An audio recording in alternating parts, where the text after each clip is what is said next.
of both growth and consumption. And this is challenging because for the entire, pretty much the 20th century, you had 1 billion people or less enjoying a very high standard of living and consuming most of the resources. Now, all of a sudden, there are 3.2 billion extra people, or 2.5 today and rising to 3.2 by 2050, who want those same standards of living. And the question simply comes, how do we manage this transition? It has been posed in many different ways. Are there enough resources? Is there enough goodwill to make it happen? And those are the challenges I like to look at. So let me just start with describing a concept of a multipolar world. Again, it's very, very at a high level, more in terms of an idea rather than in a finished thought. So let's start with a very regional slicing of what I call the multipolar world. This is not the only way, and it's clearly very deficient and very incomplete. But the basic idea, and I'll introduce, if you look at these regions, and I've drawn about 12 of them, North America, Central, South America, South Africa, North Africa, then Russia, a big entity by itself, China, Southeast Asia. Each one of them is now in some ways beginning to define an identity which is regional. The most complete in this regard would be either the European Union or North America with Canada, US, Mexico. But by and large, you start to see that there is a regional identity over and above, over the national identity, and then before a global identity. And the question is, how does this play out? What is its role in the future? And how can we think about it? So many people have discussed this. And clearly, religion, culture, and values provide a link between these regions or neighboring countries. This is historic. This is something where movement of people have facilitated that. But I want to take it a little bit further. I want to think about this regional identity in terms of not just religion, culture, and values, but language, demographics, governance, institutions, economics, resources, securities, and threat. Because all these issues predominantly are regional issues and then become global issues as the next step. And here, the question is, with respect to these various concepts, what are nations which are playing the role of anchors? Today, if we look at Egypt, it's great. There's been a revolution. But all of us have the question, what next? What's the succession plan? What's the identity of the Egyptian nation? Where are they going to go? We don't have a clear idea. But if I look at the US, no matter how screwed up the politics is, I know there's a succession plan. I know what's going to come next. There's going to be an election. There'll be the next president. We don't have these well-defined institutions or succession plans. So succession planning and the whole ability for nations to come up with a sensible succession planning, I think, is a core fundamental challenge of the 21st century. And anchor nations I'm going to talk about. Then the next thing is, in that slicing I had done, which was regional, you look at the regions which we are most concerned with, and you find we have no anchor nations there. So let me give what I think are examples, not that they are perfect or stuff. Today, if a problem occurs in the European Union, it's not a projection of force by which the Union responds. Germany will get together with France and England and say, how do we deal with this economic crisis? How do we actually provide a model by which the errant country or the defaulting country can get its act together? So they, in some sense, are beginning to act as anchors of a system which is not in the traditional sense of force projection. They are more role models. They are more in terms of values. If you want to join the European Union, they've created a set of values by which you want to join it. So now you look back at the regions which are in trouble and ask, what are the analogs there? If I'm today a Libyan, what am I growing up to be? Do I want an Egyptian system? Do I want a Tunisian system? Do I want an Algerian system or a Sudanese system? And the answer would clearly be none. So what is the identity of the region? What are we aspiring for? So I think understanding how to define those and understanding where that's evolving That's the concept of this anchor nation, that it's not something based on force, it's something based on this much richer set of values. In particular, and as Patrick said, a region of great concern is the Islamic Caliphate, or the Ummah, which extends from Morocco all the way down to Indonesia. We are concerned about it, but if you look at it, it's an extremely rich region. In terms of the resources required to have development, it's incredibly rich. Oil, gas, they have plenty of it. And energy is the foundation of modern technological societies. They have a fair amount of arable land. The question is, how do you put it together? And this is a clear example where you have resources, but that whole region is not able to transcend its locals fighting with each other, disharmony, and it's basically stuck, and therefore we are concerned. So this is a classic example of a whole region, which in some sense is the cradle of civilization, and yet today is unable to move out. And if you ask yourself, I think one of the biggest failures is there's no anchor nation there. If I'm Syria, do I say, is Saudi Arabia my model? What is the model of development? What is the model of the end state which you aspire to? And that, I think, is a very fundamental challenge which this whole region faces. Now, moving more towards, in the sense of international, again, you see some of our nightmares, except for North Korea, are buried in this region. And I'm not minimizing the fact that there's also the Palestinian-Israel conflict and stuff, but it's this region which in some sense defines the challenges for the 21st century. Take an example. So how do we move away from it? And I'll use Afghanistan as an example. That's where Patrick and I met at a workshop on Afghanistan. And the question I kept repeating to the organizers, and I'm sure I irritated them, I said, what is the vision? I can work and try and build a nation, but what is that nation? What is that identity? So one of the people who was there said, look, the only stable Afghanistan we know is the pre-75 Afghanistan, which was based on tribal clans. There were regional powers, there were tribal clans. But is that the equilibrium we can go back to today? Maybe it is. He advocated that's the only power known, and that's the only way we will be able to go back to the warlords, let them define the system. But we know it's in contradiction with universal education, with rights of women and stuff. So is that the equilibrium we can go back to, or do we have to create a new equilibrium? And if you want to create a new stable situation, what is the vision? What does the Afghan population want it to be? Because they have to define it. It's not something we can impose, because it's not simply an issue of democracy. I would rather think much more in terms of stable frameworks or these anchor nations. What is that end state we want to go for? What is that vision? So what's clear is that in order to develop this identity, people have to have a sense of where they want to go. So today, if you ask, what does we as Americans cherish? We can easily spout off values, democracy, secular, and stuff. Those are some things which are embedded in our psyche, and we really believe in that. And that allows us to define a concept of a nation, and it's always been the case. So how do we do that in places like Afghanistan, which are broken, where you want to move them from one position in time to another position with a very different set of external realities?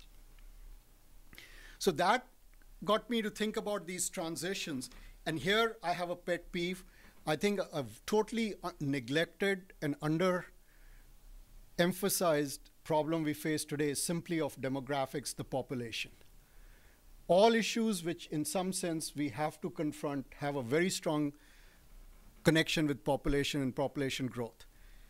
In most developing countries, or in developed countries, the population profile is tending towards a cigar shape, a very uniform distribution of population, whereas in developing countries, it was a pyramid with more kids being born and people dying off sooner. many countries are now counting things, how many people you have, and whether China will have a large enough workforce or not. The question is simply not of numbers. Today, the question is really the emphasis on education, training. I can have 2 billion people in sub-Saharan Africa, but if they're not well educated, they are not going to compete in the modern world in terms of creating the opportunities. So having this transition, whether it's from, and most of that transition takes place, rural communities were pyramid-like. As you get more developed, they become more cigar-shaped. You have smaller families and stuff. So how does one facilitate this transition? What's the value systems we adopt in order to reach that? And here, I'll just, again, whoops, what did I do here? There. I have this cartoon of where I think the world population is. We have about 2.2 billion people which live in the 21st century. And by 21st century, I mean people who have access to healthcare, education, job skills, job training, water, and finally jobs. That's my definition. And people who have some of those are what I call in transition. People who pretty much have none is what I'm calling in the bottom half, which is about 3 billion people who live on under less than $2 a day. If you think about it, the amount of discretionary income we require today to provide our children with these is not $2 a day. It's far more. And that's where the key difference between development and non-development. Do families have the discretionary income of providing healthcare, education, energy, water, jobs to their children? And the tragedy is that we have 3 billion people living in this 18th century where they're devoid of these opportunities. But to my mind, the biggest tragedy is that pretty much the entire population growth, which we are going to see in the next 50 years, is all going to start there. And that to me is, it just completely blows my mind. We have zero discussion on that. It's not about simply numbers. It's the fact they're all starting at the bottom rung. And we don't have the resources to provide them with all those amenities and bring them up in any short period of time. That's a discussion which is absolutely and completely missing, and I don't understand it. Because probably I'm a scientist. I'm in an ivory tower of my own, and I don't understand the complications. But to me, that's something we just cannot escape. And the same thing, going back to that Islamic Caliphate, a large part of this population growth is going to happen there. So it stresses an already stressed system. So moving on to the Indian subcontinent, it's clear that the Indian subcontinent is in trouble. You look at India's 6 neighbors, and each one of them is in trouble. I mean, think about it. See, we can't just solve and do little band-aids here and there. You have to think about it in this larger context of how do we move this system from its current dysfunctional state to something which is far more stable. And they have not just one problem, which is financial or security. It's a combination. It's these perfect storms. And we keep talking about perfect storms. And there is one, and it's for no sort of surprise that large number of these countries are in big trouble because it's not a single issue they are confronting. They are confronting this entire spectrum of issues. So then the question comes up is how can US, and I'll bring in here China, because China is the other rising power as we talked about, how can they help and stabilize them? And then the last question is, which is going to take some time, is how will India deal with these issues? Do you want India to be one of these anchors which are defined? And if so, what are the challenges it faces? So let me start with this whole issue of emergence of China in India, and then move on to what I call Chinese grand game, and then to India, and then wrap it up. So we all have witnessed the most spectacular economic growth which China has exhibited in the last 30 years, over 9% growth. And that's absolutely spectacular. They have created a world-class manufacturing system which is now providing anything from nails, which we use, to the most fancy stuff. Most of our photovoltaic cells, which we all like to put on our houses are made in China. The windmills or wind turbines, 40% of them are now being manufactured in China. So they have absolutely revolutionized manufacturing and this globalization or just-in-time delivery systems. India is just starting that growth. It's about 5 years old. I know people give anywhere from 10 to 20 years behind. My personal thing is I think India is 15 years behind if it can keep on track. So we also understand that China in some sense is blueprinting what America did in this post-World War. They have been very good at learning lessons, and they have followed the thing, build the economic base, build the economic power, and Deng Xiaoping is their virtual sort of guide in that arena. So the thing which they have done, and which I'm most fascinated by the Chinese growth, is their investment today in schools, universities, and R&D. It is world-class. They are determined that they will compete not as just takers of technology, but they will improvise, they will innovate, and their universities will produce the best and the brightest. That, I think, is something which we need to, I mean, it's not just me, but I think we all recognize the question is how to do it. There's a huge trade surplus they have, which they are investing in. And you can see just in the last end of 2010, beginning of 2011, they start coming out, they are diversifying their portfolio from just buying US Treasury bills to now moving globally. And the question is, are they going to provide an alternative to the IMF World Bank system? How is this going to play out? Where is it going to go? Because we know that IMF works, we know World Bank works, they have a very stable system, they know how to, if a country defaults, they know how to extract the loans they give. What will China do? How does China fit into this thing if it has these things?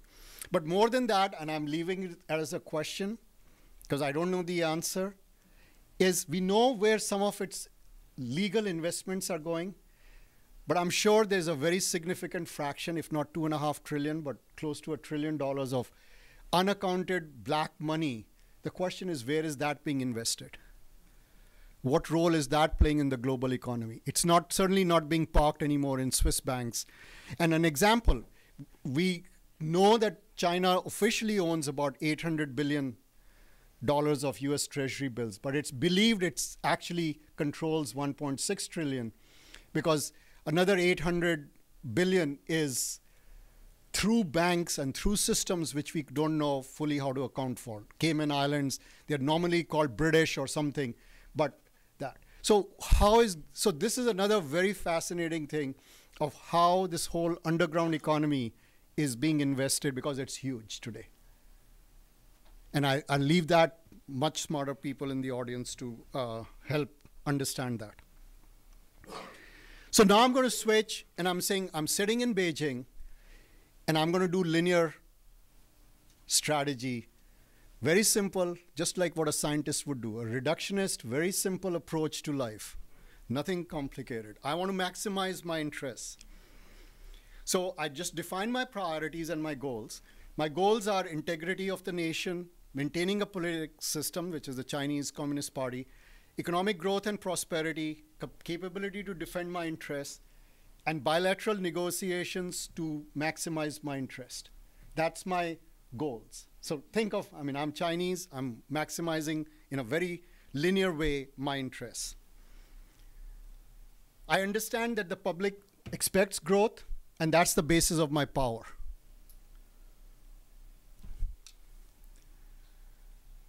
I also understand there are a lot of problems, and much of this has been written. There are huge books written on each one of these topics, which I'm not going to go into. Everybody's predicting how China just can't continue doing this. And then there are others saying they have found a way to beat all the textbooks. So I'm just telling you that there are a lot of, the question to me is the key is not that we don't have problems. Every nation is facing problems. The question is, who has the will and means to address them? That's today, I think, the 21st century challenge. Because all these problems, aging populations, we know Europe has aging populations. We know the US will at some point start having aging populations.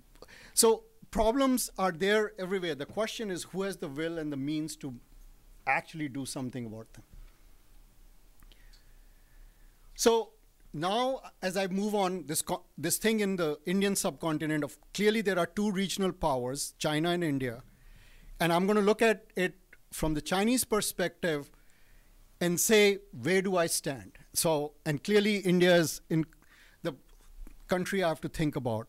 So I'll make 4 assumptions about India. India is going to remain soft in terms of its attitude, a lot of talk, but not have the same, or since this is March, and we are all fascinated by March madness, what I mean by soft is they can come to the tournament, but they're not tournament ready. They have great talent, but it's not tournament ready. So I'm making up these metaphors, but second, Indian governance will remain fragmented and not very efficient. Third is that the governments of all of India's neighbors will be poor, corrupt, and dysfunctional, therefore I can manipulate them. The fourth, China, as me sitting in Beijing, I am insulated by the Himalayas to the problems which happen in the subcontinent. So these are the 4 assumptions I'm going to make on the basis of this grand strategy.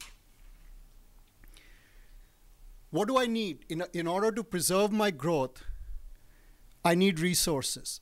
I need fossil fuels.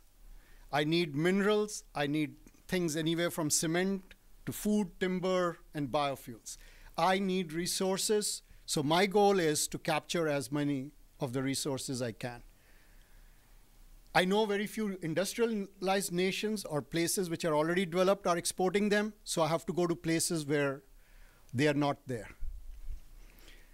And I also understand, this is my manufacturing sector, that adding value is where I'll get the maximum profit.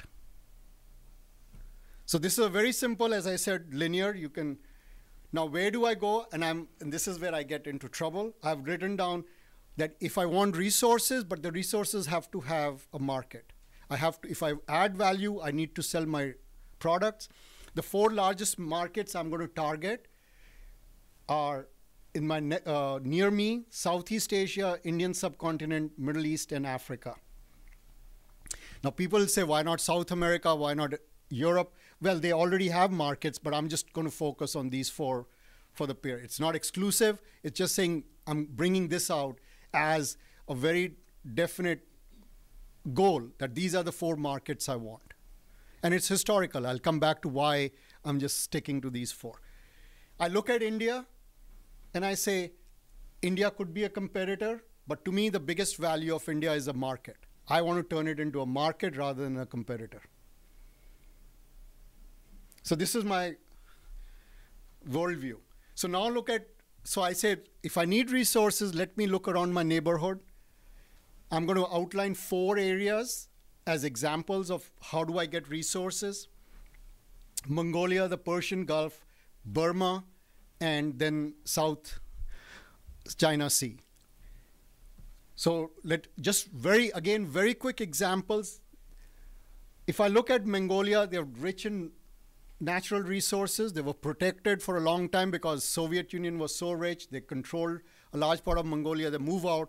Now suddenly Mongolia realizes they're very rich and they can basically develop using those natural resources. So far, a large part of that development is through multinational corporations. They are Australian, they're Canadian, Ivanhoe, or Rio Tinto. But most of the product is going to China because China is the most natural market for anything which is mined in Mongolia. It's just next door, and they have a huge need. That provides me, so if I look at it from China, great, I have a short-term source of my raw materials, but I don't want it short-term. I want it long-term.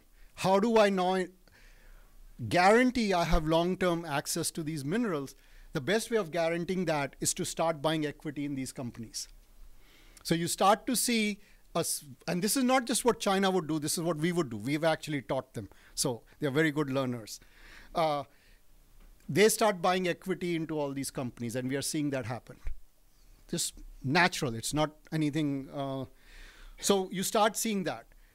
A different approach In Myanmar, Myanmar is a dysfunctional country ruled by a junta. So they bribe them. They basically protect them. You start seeing they cast a vote in the UN in 2007, January, protecting them against sanctions. And you trace the history from January 2007 to today, and you see the number of deals, the number of projects which have come online. They're building a pipeline from Yunnan to the ports, which will bring the gas, which was discovered and exploited by South Korean and Indian companies, but the entire gas goes to China.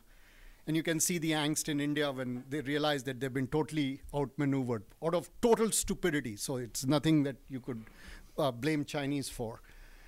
But they also have these, the thing which really bothers me is that in the case of Burma, these pipelines are being built by a military junta, which is just absolutely brutal.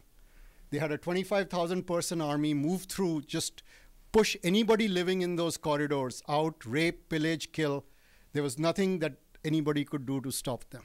And we've seen that before in the 2 pipelines they built to Thailand. So here is an example of working with a country which is totally dysfunctional, and Chinese have a very good strategy. We want resources. It's not our business what they do inside the country. Afghanistan, again, we find is very rich in minerals. We believe they have over $1 trillion worth of minerals of very useful copper, iron, niobium, and lithium reserves. They've sold one or contracted to one for one major copper mine, the Mes Anyak. And again, the history of how this happened and how they outflanked America is very interesting. So those of you who would love intrigues and wonderful stories, you should read about how they outflanked Phelps Dodge in getting that copper mine. It's an interesting story. Then the next one coming up is Hajikak iron thing. Again, who's going to get it? And there, Afghanistan is getting now very nervous about China. So this one might go to India because they want to balance the system. But again, you have these things. But Afghanistan is landlocked. How are they going to get this stuff out? So that's the next strategy, which I'm sitting in Beijing and saying, wow, 40 years ago, we invested in Pakistan by building this Karakoram highway, which connects Xinjiang to Pakistan. The only value of this was at that point strategic. It was a counterbalance to India to say, hey, China can come in, help Pakistan at the time of need. Don't think they're isolated. There wasn't much trade which happened in that across that thing. But today, it provides the gateway to Afghanistan.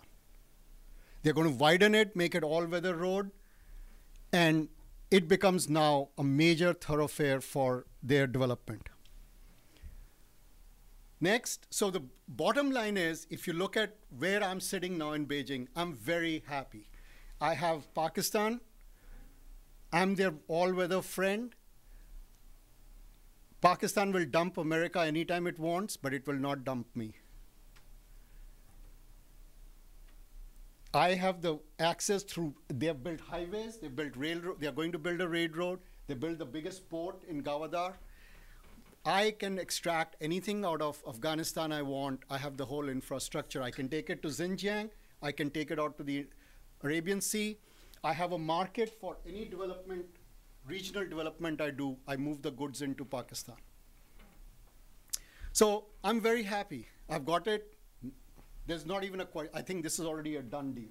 Similarly, Myanmar, I have rail, I'm building a railroad, I've got roads, I've got pipelines. And I have that military junta in my hands. They cannot survive without me. The junta is scared. They want others to come in. They want Japan. They want South Korea. But the hold that Chinese already have is pretty tight. So now what they have done is they've already got access to the Bay of Bengal. They've got access to the Arabian Sea through these 2 countries, which are dependent on them.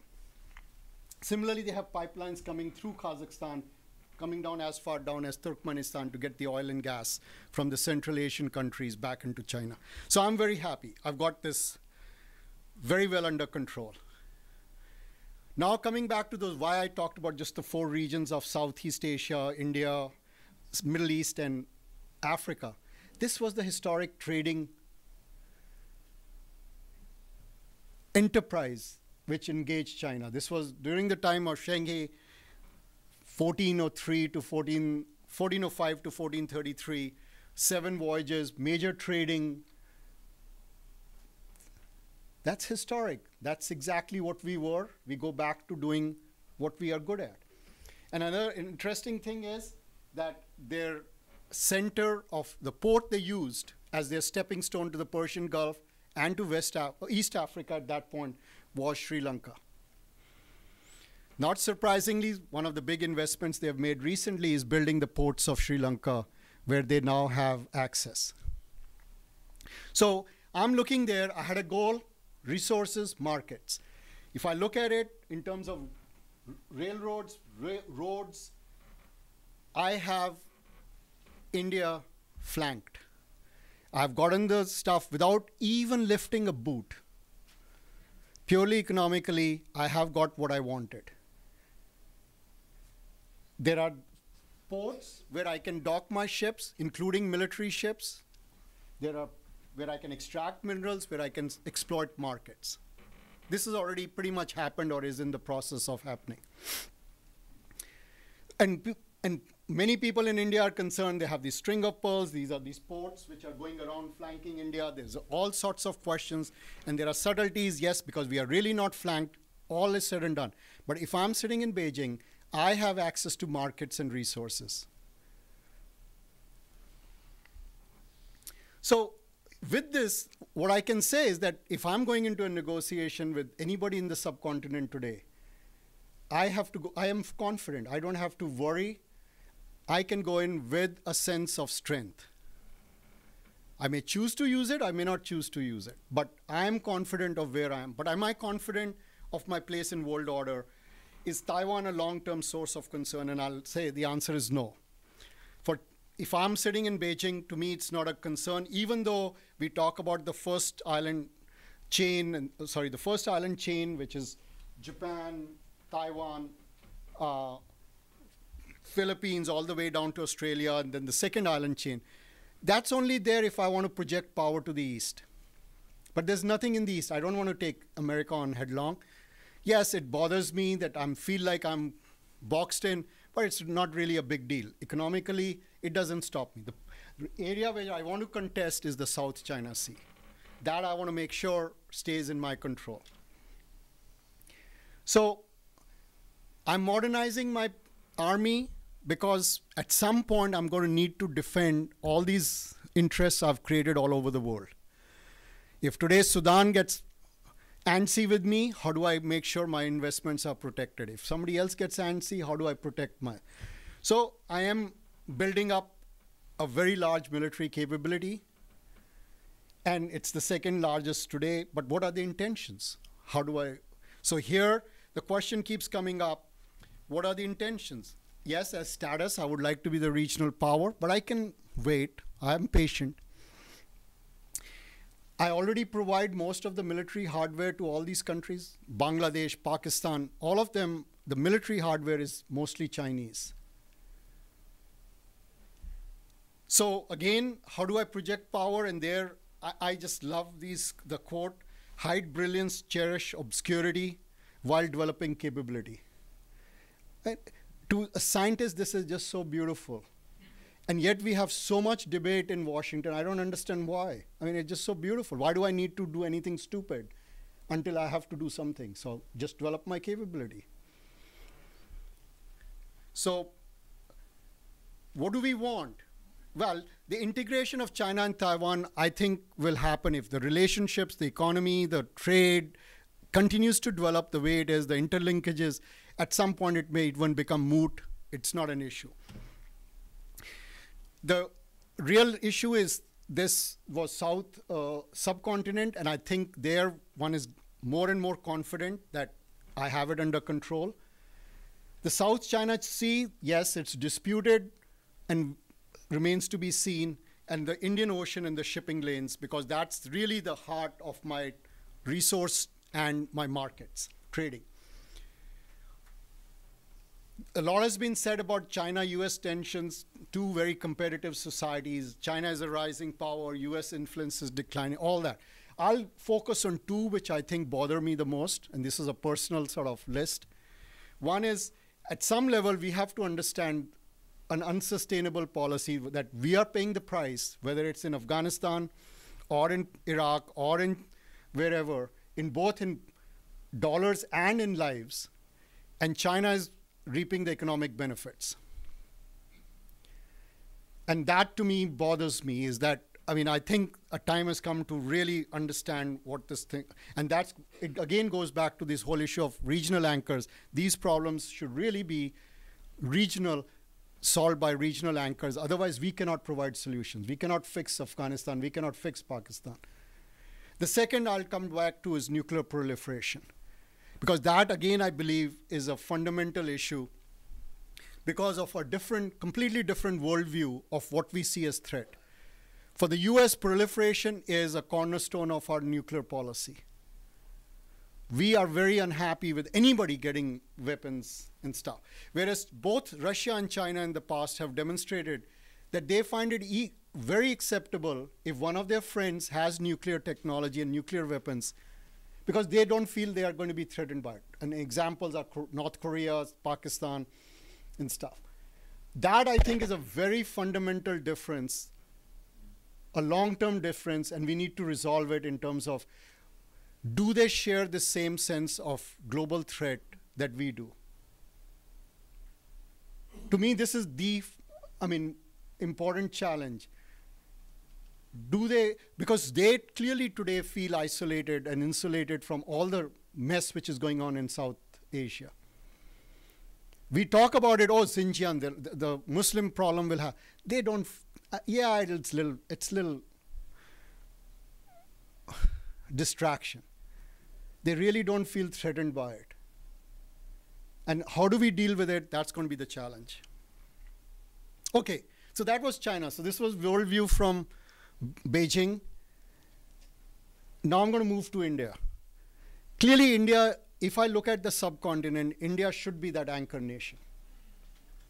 It's the largest, it's the, in some sense has been the center historically. And here, obviously, the key issue, which everybody now recognizes, talks about it, the question is, what do you do? The will and ability to do something, governance. So today, India is developing, but it's also got a lot of issues. It's isolated by land, as I've just shown you, Pakistan on one side, Myanmar on the other side, China on the north.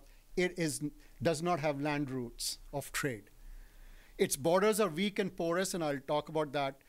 India does feel threatened by this Chinese encirclement, but India's neighbors are economically weak and hostile.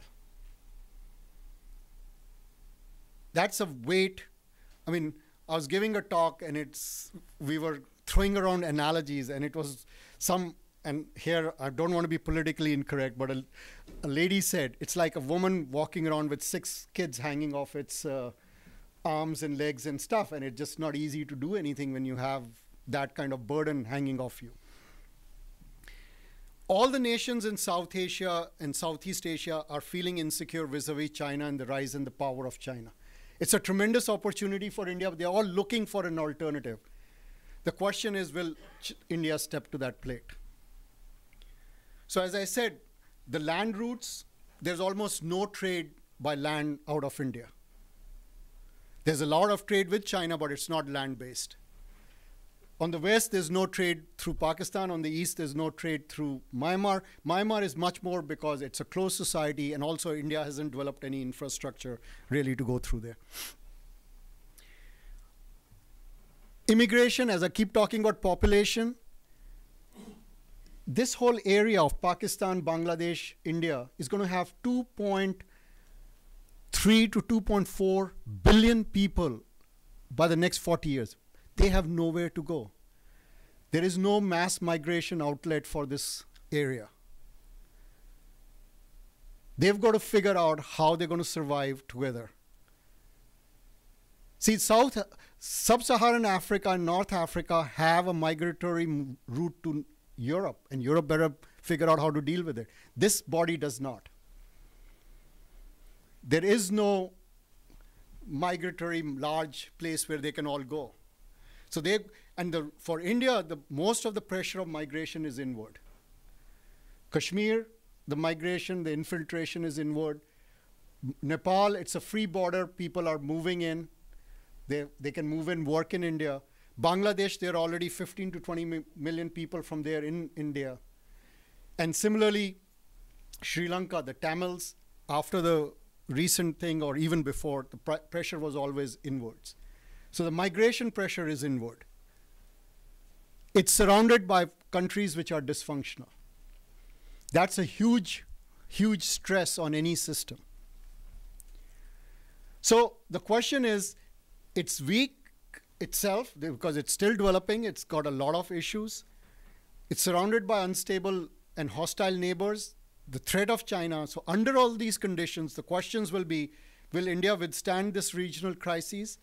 Will it continue this high rate of growth, which is absolutely essential for it to emerge as a developed country and therefore become a developed and stable, this anchor which I'm talking about for the region? Because if you, look at it, in some sense, the closest identity Bangladesh has, or the identity Bangladesh has, is Bangla, which is, I'm a Bengali more than anything else. And its closest affiliation is with West Bengal. So in that sense, India provides both this sort of interesting conflict because the identities are so linked, and yet there's denial. Pakistan was created as a complete denial to India. What is its identity? Does it want to be like India, secular? No. But it was created on the basis that minorities would not be treated equally. And yet we are seeing, so how do we create this identity? How do we create this sense of region? And again, these are understood issues. What does India need to do to emerge as this anchor, develop, or maybe not even as an anchor, but develop itself, become a stable thing? And clearly, it needs to maintain an 8% rate of growth or more for at least 20 years when the per GDP capita becomes on the order of $5,000 to $7,000 per person. And that's where we see a transition in most countries where they start becoming stable, developed countries. It has to invest in education, which my feeling is, and the university systems in India have collapsed completely. There are specialized institutes and centers of very excellent academics, but the university system per se is in trouble. So again, the question is, everybody wants India to succeed. Will India seize this opportunity and run with it? The other question is, okay, so if India doesn't make it, is China the agent of change in this region? Because for me, remember I said, it's the region. I want to think about it as the region. Who will help it? How will it? And there, it comes down to intentions. They have everything going for them. They have the money. But there is no cultural contact. And that's where the difference is. The borders south of the Himalayas have never really had a huge amount of cultural contact. And the second question of, obviously, is China interested in taking on this response? Believe me, this is not a small thing that do I want to get into the middle of this, or do I just serve my interests and walk out? So the answer so far of China to any of these questions is simply, we do not interfere in the external affairs of a country. We just trade, this is purely economic. But the point is that this whole philosophy underlying, what bothers me is their ability to sustain and to protect totally dysfunctional and places which sort of make me cringe. And that bothers me. But then I'm a scientist. I'm not a diplomat. Diplomats have different ways of going to sleep at night. But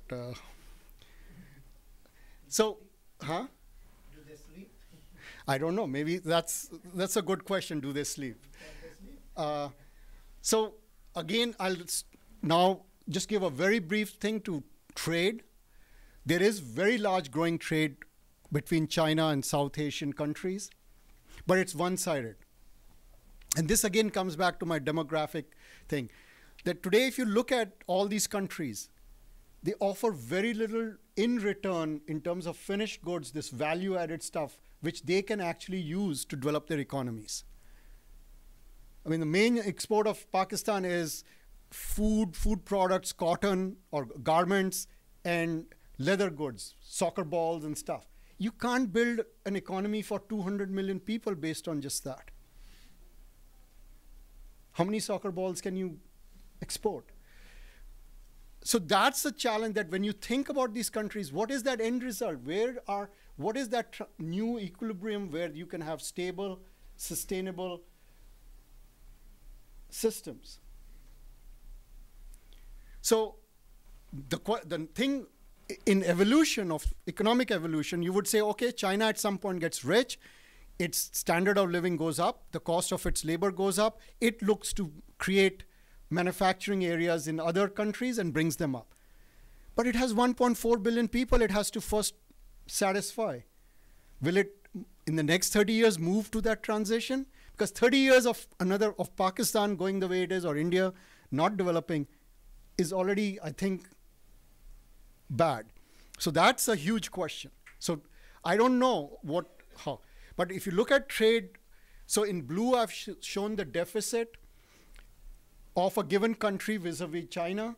In green, it's with the world. So all these countries have large trade deficits. How are they meeting their balance of payments? The red dot is remittances sent by foreign workers working in the Gulf or in other places back home. So you look at it, two countries, Bangladesh and Sri Lanka, are subsidizing their entire deficit through remittances sent by workers abroad. For India, it's $55 billion. So it's a whole economy in itself, the remittances sent back. China is next. China is about 52 billion. So then Pakistan today is about 2/3 of it is remittances. The rest is aid. And they're tottering. They have an $11 billion IMF loan. They're on the verge of defaulting. The floods have set them back. We don't know how it's going to go. But the thing which was interesting, which hit me on the head, flying back to India through Dubai, is 3 years ago, if you went through Dubai, almost all the airport persons at the airport were people of Sri Lankan or Indian or Egyptian descent or countries. Today, by and large, that airport is run by a professionally managed Chinese company. So if this is again, these are small things, but will they grow? Where will it?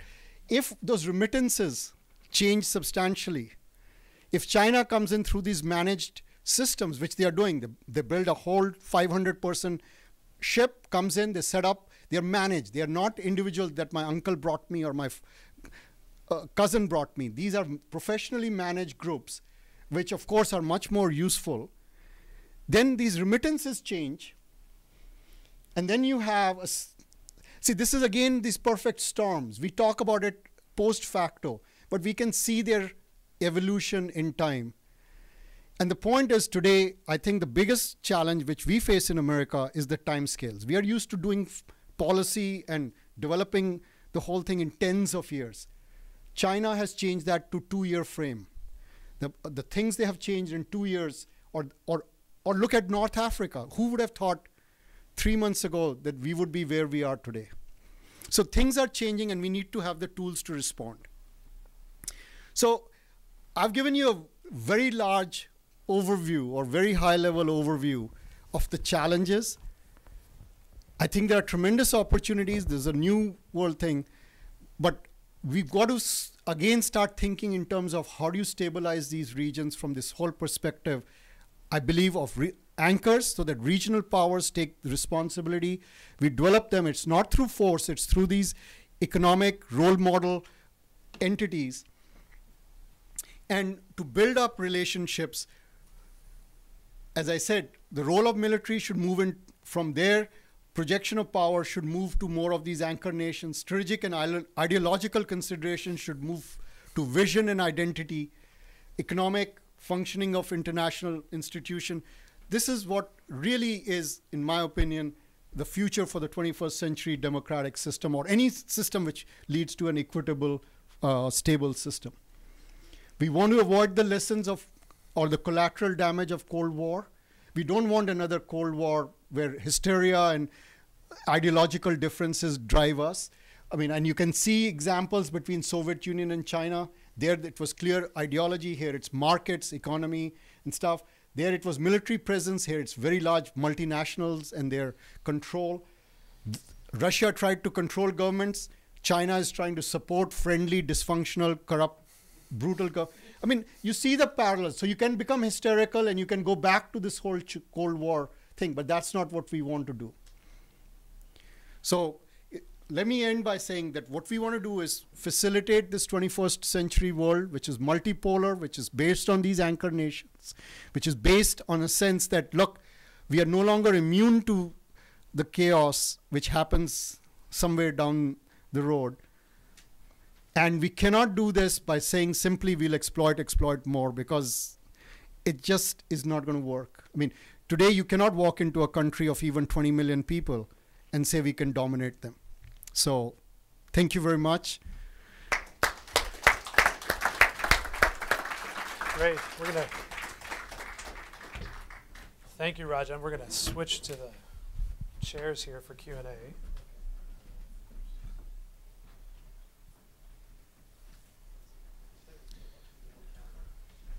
And I'm going to just engage them in a quick conversation, and then we'll turn it over to Q&A from the floor.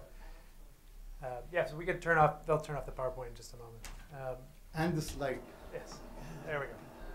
So thank you, Rajan. That was really incredible, a real tour du monde, and just what we were looking for.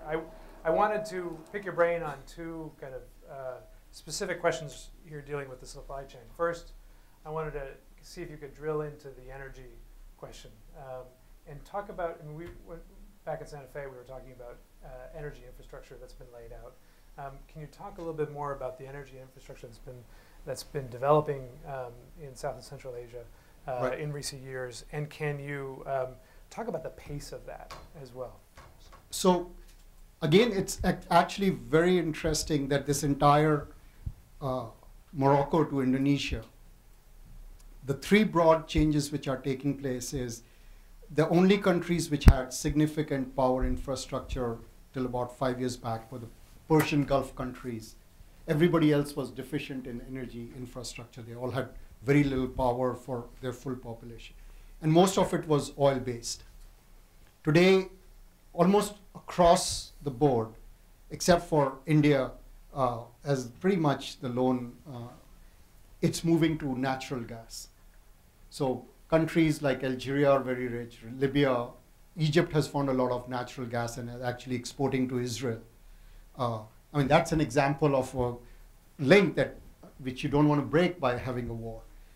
Similarly, Saudi Arabia is moving their power systems to natural gas, as is Kuwait, as is Oman.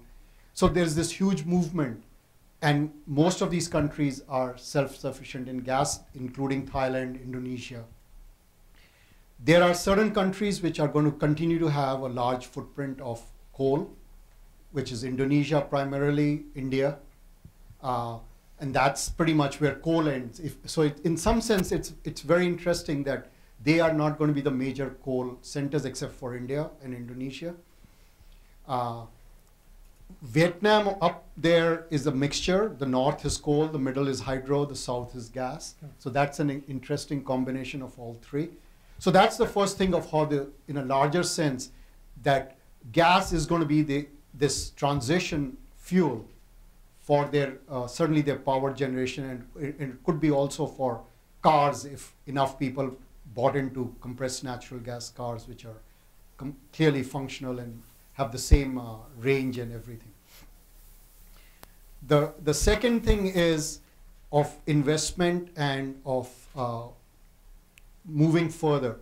So if you look at the countries of the subcontinent, Pakistan today can fuel its development through its hydro resources, gas, and some coal. It has a fair amount of lignite which has been unexploited, but gas certainly.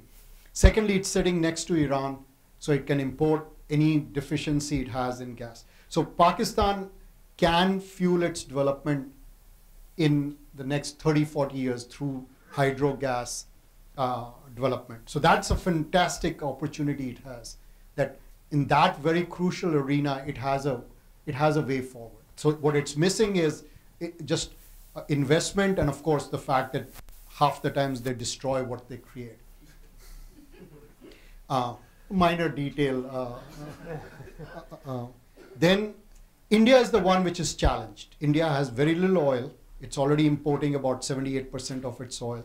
Doesn't have much gas, and the hydro and all, and for a population of almost 2 billion people now, and projected to grow to 1.7, it is going to be energy deficient for a long time. So India really is, in that sense, very challenged, in addition to all the other problems. So energy-wise it is. Thailand is very well placed because it's getting electricity from Myanmar, from Laos. They are the largest investors in building hydro capacity of Laos and exporting it. It also has its own gas supplies of the Sea of Thailand, of the south. So Thailand is fine, Indonesia. So that's why I said, in energy-wise, if you allow that there is a transition period which is based on natural gas, then all countries pretty much, except for India, can build a natural gas-based economy. And it's regional. It's not where you have to have huge transportation. So so Morocco is a bit short on gas, but it's sitting next to Algeria, and they already have the Mirab Europe pipeline going, and they can exploit that. Libya is very rich in gas. Egypt is rich. Then certainly Saudi Arabia, Qatar, Bahrain, they're all, Qatar is the third largest gas reserves after Iran and Russia. Iran is again a very, very interesting case. They were again pretty much oil-based, and over the last 8 years, they've had this relationship with Siemens. They've developed these gas turbines, the V94.2 versions, which they now have indigenous manufacturing capability, and they are switching. I mean, if you look at the development, you are talking about the pace. They are putting in almost 3 to 4 gigawatts of gas-fired capability every year, moving away from coal, and that's going to be their mainstay, and they're the second largest gas reserve. So again, they can they don't have to worry about that if they can just do it right. The Indians are at the threshold, has been at the threshold for this massive explosion. It's the country where you can think of the largest deployment of coal. But if you look at India's coal resources, my projection is they cannot sustain more than 300 gigawatts of coal-fired. They are at about 100 today, because what you want to do is, if you look at the total reserves, and that each plant has about at least a 30-year lifetime to recover its capital cost. So if you start building a lot of more capability than what you have as reserves for 30 years with that, then you are so dependent on imports, and then so dependent on international pressure of climate change or whatever have you, that it is a gamble you don't want to take in today's world. So I think India really is the one which is stressed. And that comes back to the nuclear power. That the two countries we have to now see what their reaction to nuclear power, where each one was looking at on the order of 300 to 500 gigawatts of capacity, were China and India. And how they react, how the whole world reacts to the whole future of nuclear power. Because I just don't see, under the current resource conditions, that India has any alternative other than developing its nuclear power of that magnitude. And China clearly can't go much further with coal. They've given their coal resources, they've come pretty close to that 500, 600 gigawatts of capacity. So I think in that regard, that's the picture I see. So coal is going to be certainly, Australia is not going to be dying for markets. South Africa is not going to be dying for markets. The only long-term solution for coal, if people want to go for coal, the cards are held by the US and by Russia. If they decide at some point, 30 years down the line, they will draw a line and not export coal, you cannot sustain coal in the rest, because South Africa, Australia, Indonesia, India, China just don't have the reserves to have huge import markets. So in that sense, it's America and Russia which will drive whether or not how much coal power is sustained after 2040, 2050. Great. Okay. Thank you. Let's open it up and let's see. I'm going to go back. There was a gentleman here in the blue sweater. Yeah. Can we cut down these lights, or maybe it's for filming? I think it is for filming. So I think Can we're I just take off the jacket? Certainly. Get comfortable. See, we're talking about energy, and here we are. Wasting it on ourselves. Okay, sir. So I had a question for you. I think something. If you could identify yourself. Oh, sorry. My name's Evan Hutchison. Thanks. Yeah, I think it was wonderful presentation, extremely comprehensive. The only deficit I would see is kind of the increase in power of transnational small actors that are networked. Even in countries without huge access to internet per se, they have SMS. Estrada in the Philippines was overthrown via SMS.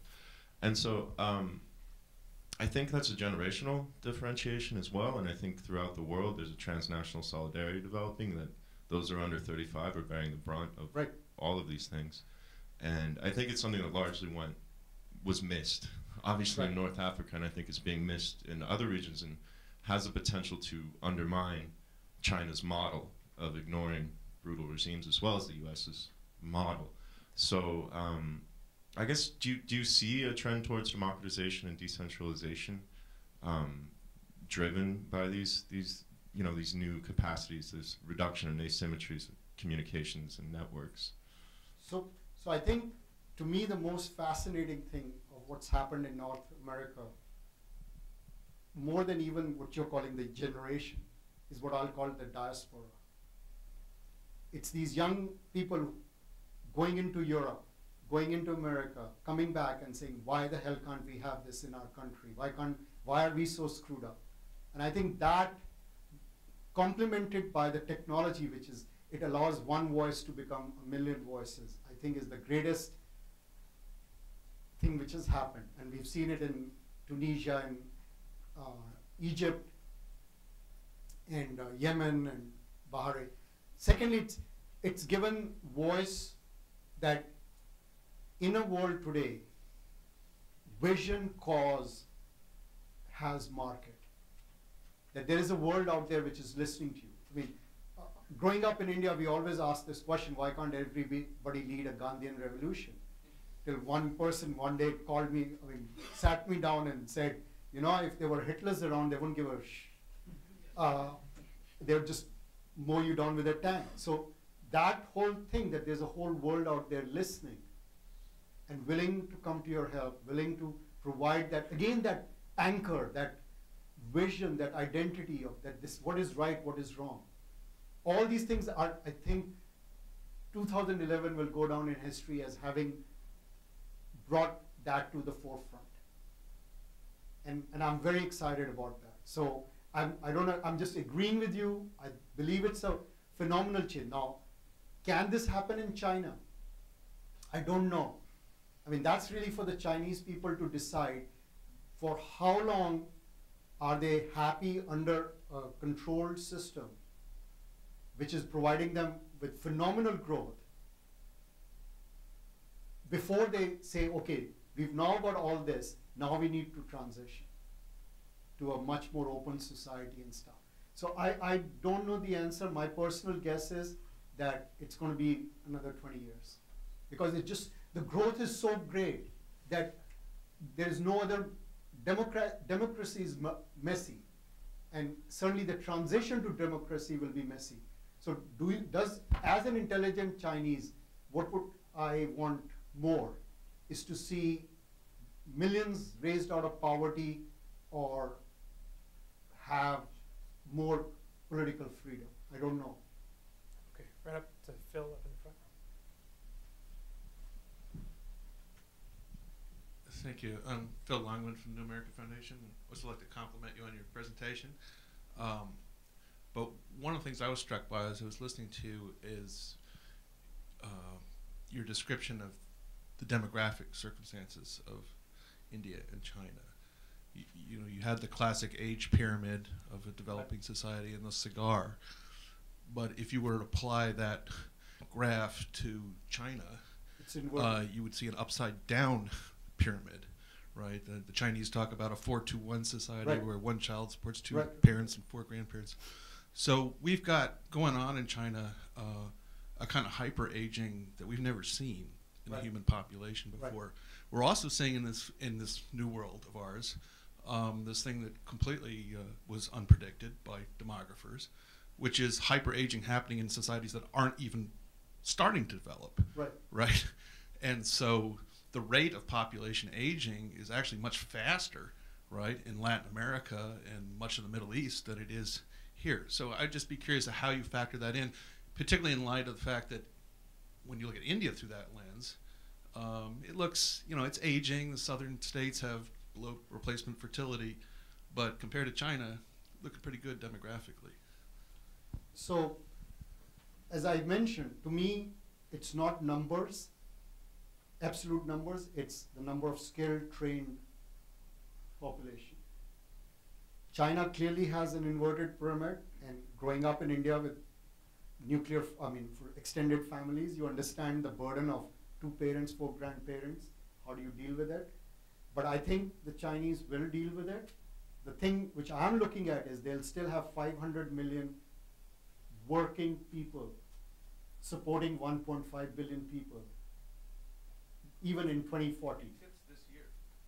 No, it tips because I'm saying it will have, if not all the women, not all the young people have come into their system. So they will still have a functional population of 500 million people of working age growth, even 2030, 2040. So now the question is how does China train? So if I'm sitting in Beijing, my emphasis will be, yes, there is hyper-aging, there is inverted pyramid. I would focus on these 500 million people who will still be of working age through 2040 and say, how can I make them sufficiently productive that we can basically provide this protection to our aging population? So I know that issue, but with 500 million people, with more mechanization of production, with the transformation from more agricultural to industrial societies, with more urbanization, if I was given 500 million working, smart, trained people, I could compensate for that. So again, I think it is something that to be concerned about, but I don't believe it's as devastating. For India, at that same period of time, we'll have a population of about 1.5 billion people, but the number of trained, skilled people will still be 400 million. So I see that as a bigger burden on India because it doesn't have a functional working population. So you can have a number of burdens. You can have children, which are because you're sinking money into and developing them. You can have elderly for whom you have to take care of. But if you have poor people who are illiterate and who are not developed, that's a huge burden too. So I think when we look at demographics, we need to look at 65 and above. We need to look at those under 20, and we need to look at those who are functionally illiterate for the 21st century. And then you start to see a different picture, and then you start to see a lot more trouble in many more countries. So I'm not minimizing what China is facing, but if I was a Chinese planner and I saw that I had 500 million people up to 2040, 2050 to deal with, I think I could manage that. Great. In the yellow tie right there. Thank you. Excellent presentation. I'm Ariel Cohen with the Heritage Foundation. Wanted to ask you actually 2 things. One is you did not mention the large amount of energy resources and natural resources China is trying to get from Central Asia. The pipeline from Turkmenistan, I think it's just the harbinger of what may come. As you were presenting, I was thinking if they really expand their presence in the Gulf, they could hook up some of the gas resources to Turkmenistan, and then the pipeline is already there. So just an example. The pipelines from Russia into China. So if you can talk about potential for friction between Russia and China over the control of Central Asia, over the resources. The negotiations were difficult. And the second question I have is about your regional structure. You referred to this long area in the middle and south of the map, from Morocco to Indonesia to the Philippines. The Caliphate, did you imply that we will see a unification of that whole area under a caliphate? No. And how non-Muslim countries such as India or Israel would be part of that or not, and how the Shia-Sunni divide would prevent such a caliphate from emerging, hopefully, inshallah. Thank you. So first, on the energy issue, absolutely. I think that the Chinese strategy, or if I was Chinese making strategy, this linking of the former Soviet stans of Kazakhstan, Turkmenistan, Uzbekistan, and then all around the Caspian, and then combining it, if I have sufficient foothold in Iran, to create this whole thing, absolutely. I mean, there's no question I would go for that strategy, and I've already started putting in the pipelines. I've already started having the relationships of helping Iran develop its gas fields. Absolutely, there's no question. Does it lead to a conflict with Russia? So today, Russia has actually built their east-west pipeline, which is providing gas, hopefully, to Japan, to China, but a large part of it is going to go to China. Japan would like some. The original plan was that they would do something for Japan to go under the sea. Now they have an additional reason to want that gas. Yes. So I think Russia, being the largest gas reserve, is going to use that as a market and build the pipelines. Now, I don't know what Russia will do, but Russia is so rich in resources, minus Kazakhstan and all these, that it can export to China, to Japan. It's a question of building pipelines. How many pipelines can they build? The conflict of diverting a large part of what the Caspian Sea, oil or gas, through the Russian pipelines into Europe, I think will start to fade, because the magnitude of what it's going to start exporting directly through pipelines to China is going to start growing. So it may be a contention for a while, but in the long run, the volumes will redistribute. Because, I mean, unless Russia wants to go back in and retake over Kazakhstan, it's not going to have, I mean, how long can it say, look, you have to put the gas through the Russian pipelines? So that's my 20-year horizon, that basically most of it is going to go to China from the Central Asian countries and stuff. India is blocked off by Pakistan. So that problem will have to be negotiated. And for the time being, I think the best avenue is liquefied natural gas for India. Now, coming back to the thing. So I drew this region from Morocco to Indonesia, but before the slide before that, I had said these are 6 regions. North Africa I listed as one. Persian Gulf I listed as another. South Asia was one. Southeast Asia was one. So each one of them is without an anchor. There is no model state in anyone. If I was a Syrian, I wouldn't want Saudi Arabia to be my model of future or something. I don't see that happening. So none of them really have a model which they accept. I mean, North Africa, it could have been Egypt, but I'm not sure if today Libya or Algeria are ready to accept that. So in that sense, it was not a single region. Coming to the question of Israel, I don't even want to start. Maybe we should. We don't have that much time, so I'm going to keep going. Okay, the lady right here in the sweater. Thank you. My name's Ann Sweetser. I'm an anthropologist. There are 2 places in Asia where representatives of all of the governments sit around the table. One is SCAP in Bangkok, and the other is the Asian Development Bank. Right. About a decade ago, there was some big kerfuffle in Congress about how the ADB was planning to become a new IMF. I don't know how that was resolved. I didn't hear the full argument. About 8 years ago, China started putting a lot of money into the bank. It's still a borrower, but it also has trust funds and is also contributing directly to the capital funds. Very interestingly, just a couple of years ago, there was a project on the border with Burma that was blocked. It's very interesting. There's a potential for the rest of the world to use these forums in Asia, particularly ADB board, I would think, to deal with these changing relationships and the changing power relationships within Asia.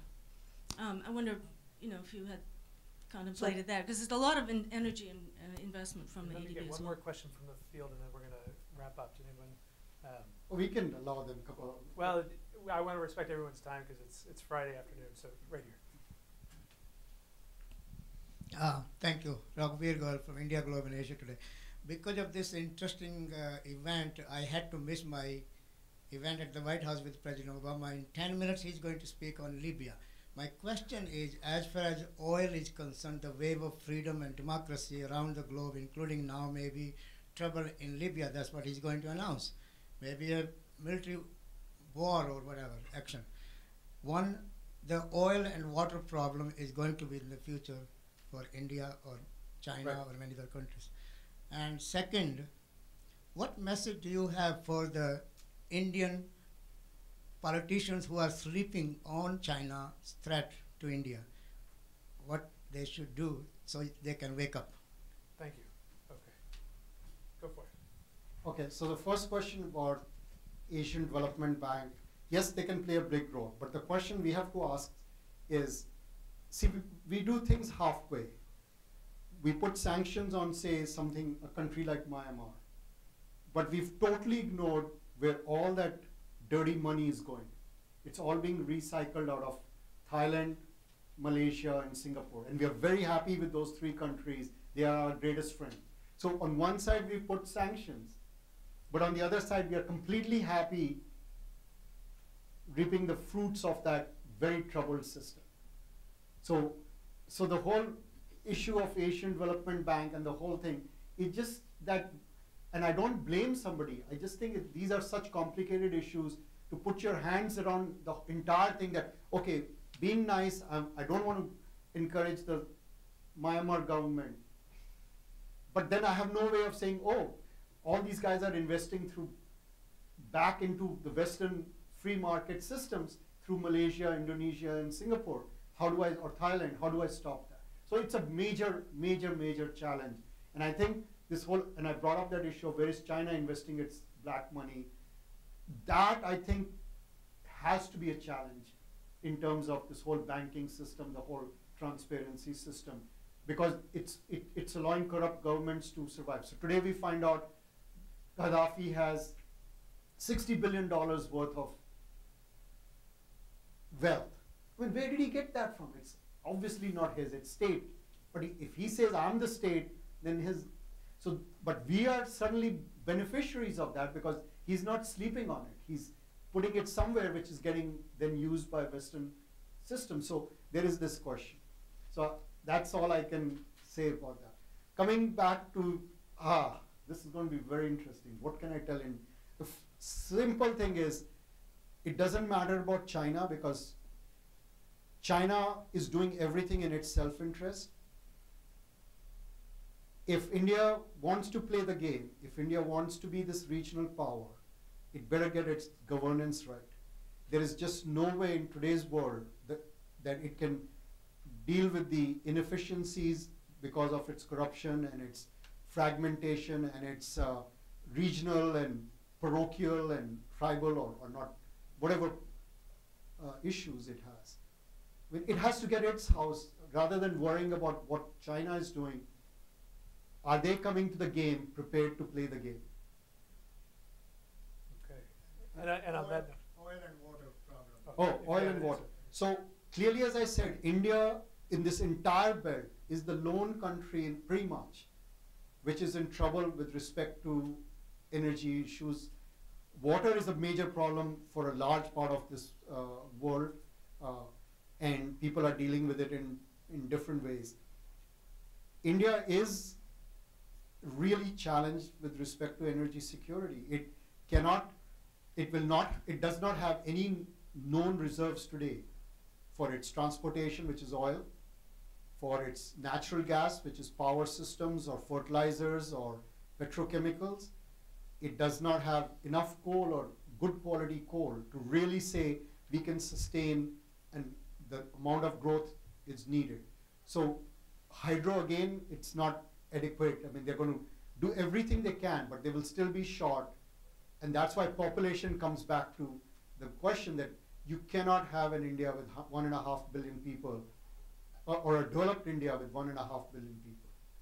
So, but the biggest message is the time to have this classic thing we'll muddle through, we'll somehow survive, will always work, because 300, 500 million people will always do well. But if you wanted as a country to really be a player and have the world respect you, then you have to get your house in order. And I think that would transform India, because everybody is wanting India to hit that, not a home run, but even get on the base. And yeah, thank you, Rajan. This has been incredible. I want to just let everybody know we're going to continue to look at these issues. I think it's a conversation that Washington hasn't been having as much as we've been focused on our military challenges in Afghanistan, Iraq, and other places. And these are the issues that are going to be shaping America's strategic challenges in the coming decades. And this is what we need to have more conversation about. If this is kind of how China, India is looking at their challenges in the world, how does the United States then position itself to ensure its own prosperity and security if these are the trends driving what's going on in the Eurasian continent? So I just want to thank you, Rajan, for joining us today. Thanks to C-SPAN for filming us, and we hope to have you again back soon. thank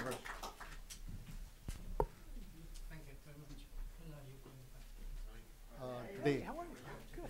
Why? Yeah. Oh, that's very, very kind of you. I don't have a card with me, but I can give you. Thanks for coming. I never knew that you were to. I thought it was all. I told you once that I would like to come give a talk. It's okay. Yes, I will. Absolutely. The PowerPoint they have, you can take it from there. Yes, absolutely. Sui gas pressure is dropping very rapidly. It's not going to last 30 years. But they have, I mean, it's bad quality gas, it's high sulfur, it's high BTU gas. But if I look at the reserves and the officially published reserves, there is enough between hydro, Sui gas, and the lignite they have discovered along the Indian border. And the fact that they've already built a pipeline and they can